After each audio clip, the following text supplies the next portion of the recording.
तुम्ही अनेक वेळा मी सांगितलं आहे की त्यांचे प्रश्न सोडून आता आम्हाला प्रश्न विचारत जा, कारण त्यांच्या प्रश्नामध्ये त्यांच्या उत्तरामध्ये काही तथ्य नसतं. हे महाराष्ट्रानं दाखवून दिलं आहे, मुंबईनं पण दाखवून दिलं आहे. म्हणजे त्यांचे प्रश्न त्यांनी टाकायचे आणि आम्ही उत्तरं द्यायची.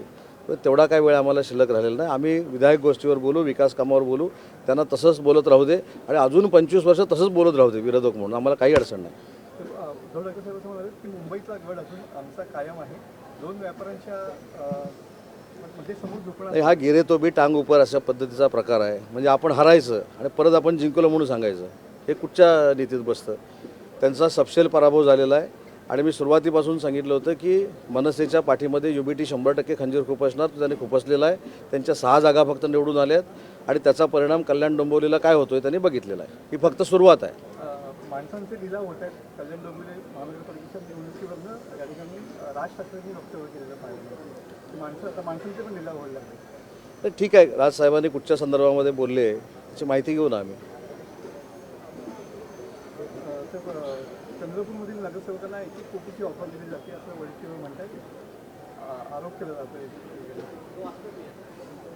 राजकारणामध्ये सनसनाट्या बातम्या आणि ब्रेकिंग जर द्यायच्या असतील तर असे काहीतरी असंबंध विषय काढायचे आणि त्याच्यावर बोलायचं, म्हणजे आपण देखील ब्रेकिंग देता हे काही लोकांना समजायला लागलेलं. जशी सकाळची पत्रकार परिषद तसं विजय वडेट्टीवारांचं झालेलं आहे. काहीतरी सनसनाटी, हां पण ते कोण देतं हे बघून घ्या. त्यांच्यामध्ये एक जोरदार वाद झालेला आहे काँग्रेस पक्षामध्ये. त्यांचे 2 गट पडलेले आहेत. दुसऱ्या गटाचे लोक कदाचित देत असतील. सर, सोलापूरमध्ये जिल्हा परिषद निवडणुकीत 2 शिवसेना एकत्र आलेल्या पाहायला मिळतात. हा काय प्रकार? ते 2 शिवसेना एकत्र आल्यात काय याची कल्पना मला अजिबात नाही. त्याची आम्ही माहिती घेऊ आणि मला असं वाटतं की होणं शक्य नाही. सर, गावाकडून तुम्ही नुकतेच आलेला आहात. रत्नागिरीसाठी काय सांगाल? रत्नागिरीसाठी ऑलरेडी मागच्या MOUमध्ये 30,000 आणि 10,000 असे 40,000 कोटीचे MOU आम्ही केले. त्याचं काम देखील सुरू झालेलं आहे. कोकणासाठी 3,96,000 कोटीची तरतूद आम्ही डावसवरनं इथं आणली. आता ती कुठच्या जिल्ह्यामध्ये करायची हे मुख्यमंत्री आणि दोन्ही उपमुख्यमंत्री ठरवतील. दोन्ही काँग्रेस मिटिंग झाल्यानंतर या दोन्ही काँग्रेस जे आहेत ते महाविकास आघाडीमध्ये येतील असं राष्ट्रवादी राष्ट्रवादी. तर राष्ट्रवादी काँग्रेस पार्टी एकामेकामध्ये विलीन करणं हा विषय माननीय शरदचंद्रजी पवार साहेब आणि अजितदादांचा आहे. तर त्यांच्या पार्टीमध्ये आपण जाऊन कशाला नाप खुपसायला पाहिजे? ज्यावेळी ते एकत्र येतील त्यावेळी ज्यावेळी महायुतीमध्ये येतील त्यावेळी आपण चर्चा करू ना याच्यावर.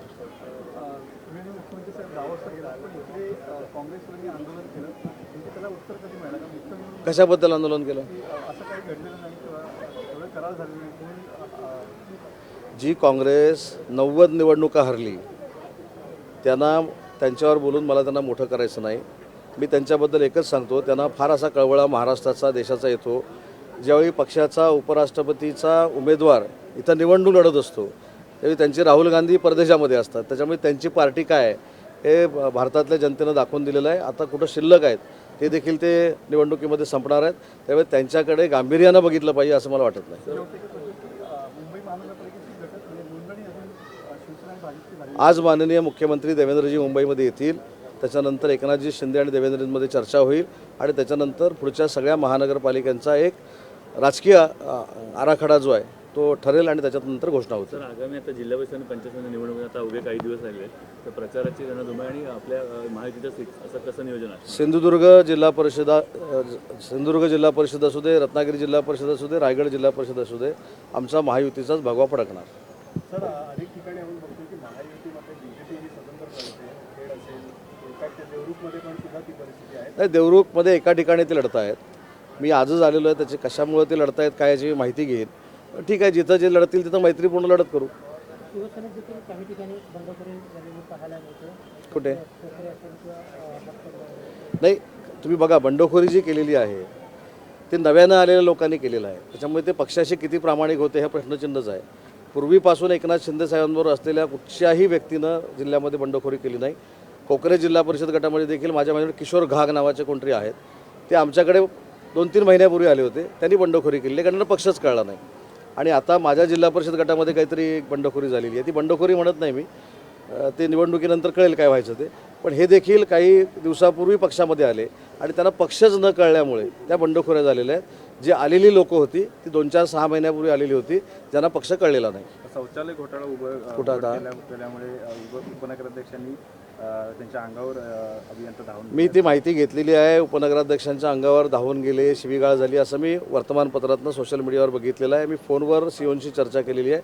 मी माझ्या सगळ्या नगरसेवकांशी बोलेन, नक्की काय झाले त्याचा अभ्यास करेन आणि अधिकाऱ्यानं अशी जर मस्ती केली असेल तर त्याची बदली नाही, त्याला सस्पेंड करण्यापर्यंत कारवाई केली जाईल. परंतु दोन्ही बाजू मी ऐकून घेणार आहे.